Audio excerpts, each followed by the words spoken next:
Aiden is a 9-year-old boy who is battling brain cancer. He is now in remission. Drones are a way law enforcement can help keep the community safe. Reporting in Randall County, Arianna Martinez, News Channel 10. It's requiring all individuals over the age of 5 to wear a face mask. It took about an hour to reach that unanimous verdict of not guilty. Lo mejor que puedes hacer es hablar con una abogada de inmigración y no leer las cosas en el internet. Reportando desde el estudio, Arianna Martinez, Telemundo Amarillo. El Departamento de Salud dice que niños 13 y mayor pueden sentar enfrente del carro. Let me give you a better look at where the shooting range is at. This is the northeast part of Amarillo. Let's zoom in a little bit closer here. Mayor Ginger Nelson has issued a local disaster declaration. I spoke with the Clarendon Republican Congressman Thornberry today, who said the number one thing the Congress needs to focus on as fire crews responded, the flames were in this area of the field. The state has not yet rested their case, and the trial will not continue over the weekend, where the Amarillo Chief of Police and the Amarillo Chapter NAACP president will be there to discuss the shooting. A man driving a Ram truck slammed into this family's home on Saturday. They're planting the seeds in children's heart to a whole new level. I just arrived on scene moments ago where we got reports of the former AIG building caught on fire. A Potter County grand jury indicted him on Wednesday for killing his mother. Good afternoon, and thank you for choosing News Channel 10's News at Noon. I'm Arianna Martinez. The city of Amarillo confirms the first COVID-19 related death in Potter County. They will postpone the traditional concerts until next year. As medical workers nationwide see a shortage of personal protective equipment, I spoke with local volunteers who are working together to help keep our healthcare workers safe and fully stocked. And even here locally, we've seen firsthand the drive-through line with people only having a mask on, nothing over their face, their eyes.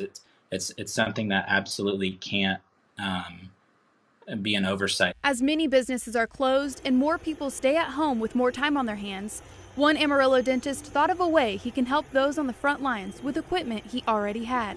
We've got just over 24 volunteers printing, and among those 24 people, we have about 50 3D printers going around the clock, around the community. So we're looking to see this week of possibly producing upwards of 200 to 300 a day. These volunteers come from all walks of life, from dentists to geologists, and there are still ways you can help.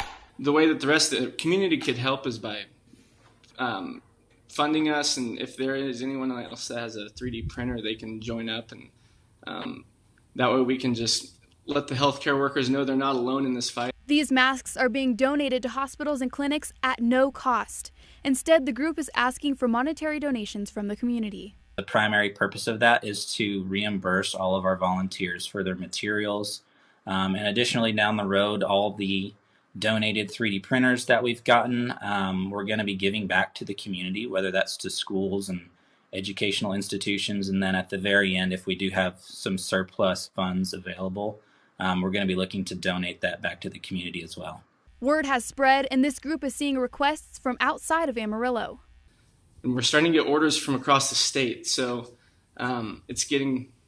we've landed on something that a lot of the medical field likes. The link to the GoFundMe page, as well as the sign-up sheet to help volunteer, can be found on our website, newschannel10.com. We're going to have a good day today? All right, have a good day. David Cardenas, better known to the kids as Mr. David, knows how hard it is for kids to leave their families in the morning and wanted to help boost their moods to get them ready to learn.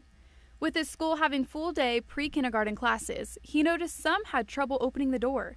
So he decided to be there every morning to open the door and greet each child.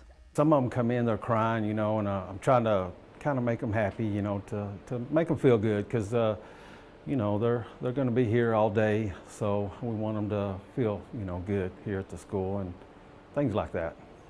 Day by day, with the warm welcome from Mr. David, more kids are making those first steps to the school doors independently. And educators told me that independence and confidence typically continues throughout the school day. There's research behind if they can just smile, that can help reset the brain and bring everything to the frontal lobe. And if just a smile and feeling pride of independence really does truly set the stage for the whole child. Mr. David explained how parents and students have written him letters and given him gifts to say thank you. He He says he doesn't do it for the recognition. He just hopes to make a difference in the students' day. It's great. It's great. You know, I could do this all day. It's great seeing them come in. I meet families, I meet parents and stuff, so it's nice. It makes me feel good, you know, that, you know, just for them to say hi and just to see a smile on their face. As the school continues to teach about emotions and mental health, the principal feels having all staff involved with the children will help them feel safe. We want them to feel like every adult in this building is someone that they can trust, and that the parents can see that too. Mr. David doesn't just keep the school clean, but he does his best to put smiles on all the children's faces. Reporting in Amarillo, Arianna Martinez, News Channel 10. Today's news conference provided little new information. However, we do know if a patient is being treated for COVID-19 in an Amarillo hospital and is not a resident of Potter or Randall counties, they will no longer be counted by the city of Amarillo, but rather the county where they live, even though they are seeking treatment in Amarillo. The reason for us just focusing on Potter and Randall is the regional area is really not in our district. It's in the State Department. It's within their jurisdiction and not ours. Any other information about the regional patients, you'd have to talk to the Department of State Health Services. We asked city health officials why we're not getting more information regarding positive COVID-19 patients they're reporting. To that, they answered, And we balance the public's health and need for information versus patient confidentiality. And so anytime that there's a gap in information, we will provide that information. If we're satisfied that we do not have a gap in information, then we will not provide that information. Right now, the city reports 2 confirmed COVID-19 cases in Randall County, while the state is reporting the cases are in Potter County. They're Randall County, so the state for that notation is an error, and we're working with them to correct that. The city of Amarillo is still on alert level orange, and officials do not have a definite answer as to if or when we would move to alert level red. It's a subjective number, so when we see widespread cases, so that may be an increased number, that may be community spread. Testing is still being done sparingly, but they are hoping to have access to rapid testing within the next few days. I believe Texas Tech is looking at already starting a drive-through within the next few days. But yes, I think in that sense, once we have that kind of capacity, you'll see drive-throughs, you may see clinic settings with rapid screens, and that certainly the emergency room will be able to move, have patients move through much faster. So yeah, that will be a game changer when we can do those rapid tests.